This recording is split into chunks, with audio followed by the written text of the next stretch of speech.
Las arenas del desierto de Canaán aún guardan los suspiros del joven José, aquel soñador de ojos profundos que no solo enfrentó la traición de sus hermanos, sino también la dura prueba del amor en tiempos de esclavitud. Esta no es simplemente la historia de un hombre que llegó a ser gobernador de Egipto, sino de un joven que fue amado y deseado, que resistió, que amó en silencio y cuyo corazón se dividió entre el deber y la pasión. En su adolescencia, mientras los pastores vestían túnicas rústicas de lino sin teñir, José portaba una túnica multicolor tejida con hilos de púrpura, índigo y ocre, un lujo reservado a los hijos de reyes. Esa prenda no solo era símbolo de amor paternal, sino también de una maldición a la envidia. Esta es la historia de un amor imposible, de miradas furtivas bajo el sol abrasador de Memphis, y de palabras no dichas en los pasillos de los palacios faraónicos. Aunque estaba casada con un hombre poderoso, su alma era una prisión. Ella observó a José desde el primer día. Potifar, confiado, le cedió el mando de su casa, pero esa cercanía encendió aún más la llama de su alma. Comenzó con gestos sutiles en roces de manos al pasar, palabras melosas pronunciadas en voz baja, mientras los eunucos no miraban, y luego miradas largas desde las cortinas de lino, mientras él distribuía las provisiones. No era solo su físico, que resaltaba entre los siervos, con su piel bronceada, su cabello oscuro como la obsidiana y su porte sereno. En esa prisión conoció un copero del faraón, y gracias a su don para interpretar sueños, sería recordado en el momento justo. Recordaba los sueños que había tenido, aquellos donde las estrellas se inclinaban ante él, y sabía que un destino mayor lo esperaba. Interpretó sus sueños, predijo la hambruna y fue nombrado gobernador de todo Egipto. Pero hay heridas que ni el poder cura, y cada vez que el viento traía olor a loto y mirra a su corazón, recordaba el calor de aquella habitación, los ojos delineados de Zulaika y el amor que no pudo ser. La túnica multicolor que una vez lo distinguió como hijo amado fue reemplazada por un manto de lino blanco real, cinturón de cuero de búfalo, curtido anillo de sello con el símbolo del faraón y collar de perlas de Nefertiti. Las cortinas estaban cerradas. El aire olía a canela y rosas secas. Ella vestía una túnica transparente típica de las danzarinas del templo de Isis y llevaba los ojos delineados con kohl. Una mujer cubierta con un manto oscuro, pidiendo ayuda para los huérfanos del templo de Vais. Era ella Zuleika, ahora viuda, humilde y desgastada por los años. José no la evitó, encaminó hacia ella. Sus ojos se encontraron. No hubo palabras, solo una lágrima silenciosa que ambos comprendieron.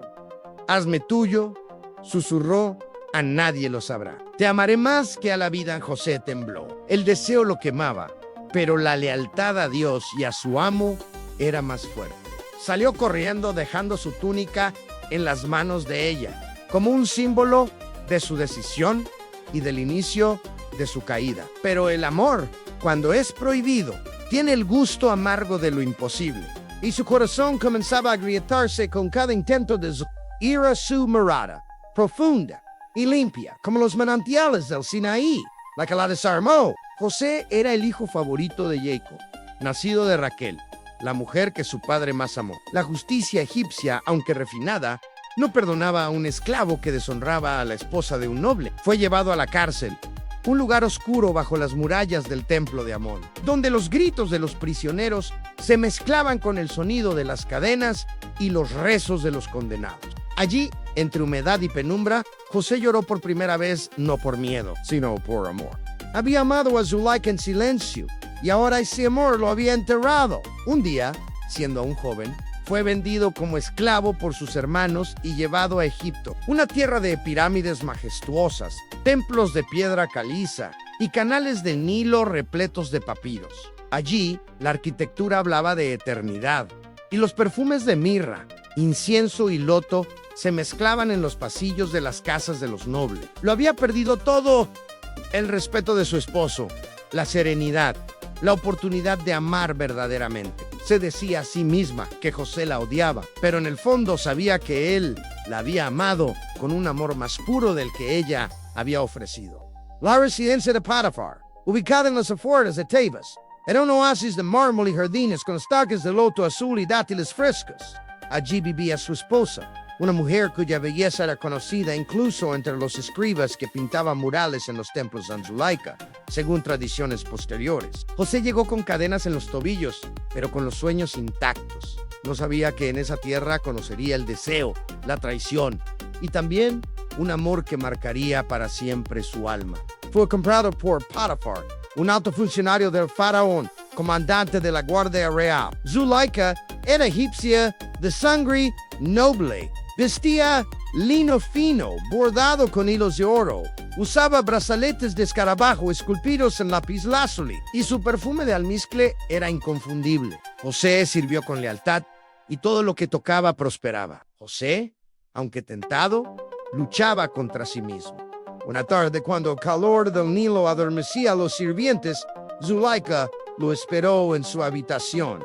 Humillada y herida, Zulaika gritó y acusó a José de intento de violación. Pero el destino, que nunca duerme, tejía nuevos hilos. Mientras tanto, en la casa de Potifar, Zulaika no dormía. Su corazón ardía de culpa y de anhelo. Pasaron los años y José fue llamado ante el faraón. En su nueva vida, José parecía haberlo dejado todo atrás. Hasta que un día, mientras recorría los archivos reales de Memphis, vio una figura que creía haber enterrado en su memoria. El viento del desierto, cargado de arena y misterio, soplaba entre las columnas de piedra del palacio de Memphis. Egipto estaba en su máximo esplendor en los graneros llenos. Las caravanas llegaban desde Canaán, Siria y Cush, y el nombre de José, Safenath-paneah, como lo llamaba el faraón, era pronunciado con reverencia y temor. Vestía túnicas de lino egipcio finísimo, con bordados de oro en forma de lotos, y un pectoral con el ojo de Horus en lapislázuli brillaba sobre su pecho. Aquel joven soñador ahora decidía el destino de reinos enteros, pero su corazón seguía prisionero del pasado. La figura de Zulaika no se borraba de su memoria. En su nuevo cargo podía haber ordenado olvidarla, encerrarla o incluso eliminar cualquier recuerdo de ella. José tomó su mano y en un gesto que escandalizaría a muchos, la bendijo: «Am fuiste mi prueba más dura. Fuiste también el fuego que forjó mi alma. Antes de ser vendido como esclavo, cuando aún vivía en Canaán, existía alguien más.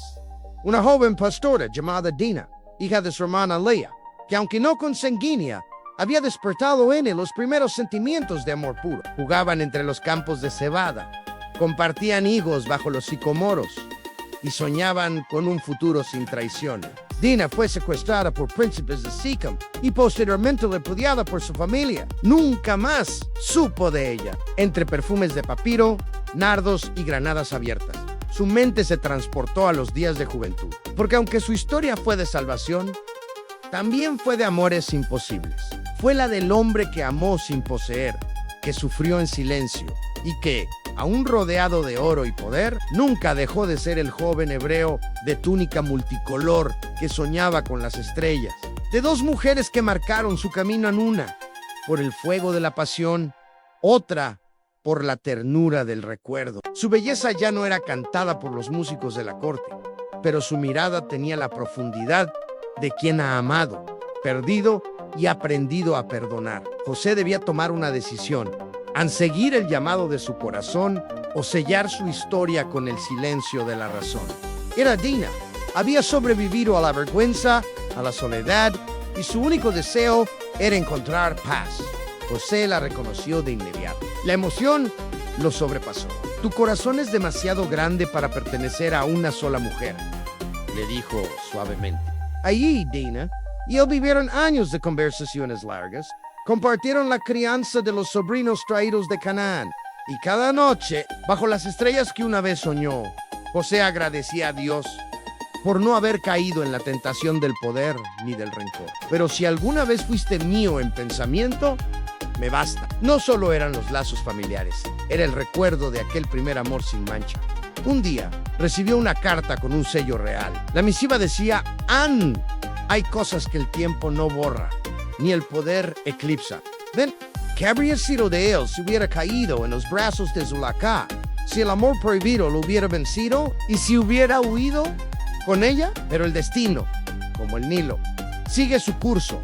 Aunque uno luche contra la corriente, empero no lo hizo. Al contrario, en silencio, mandó protegerla. Sabía que su caída no fue solo fruto del deseo, sino de una vida atrapada en un mundo donde las mujeres, incluso las más poderosas, eran piezas en un tablero que nunca controlaban.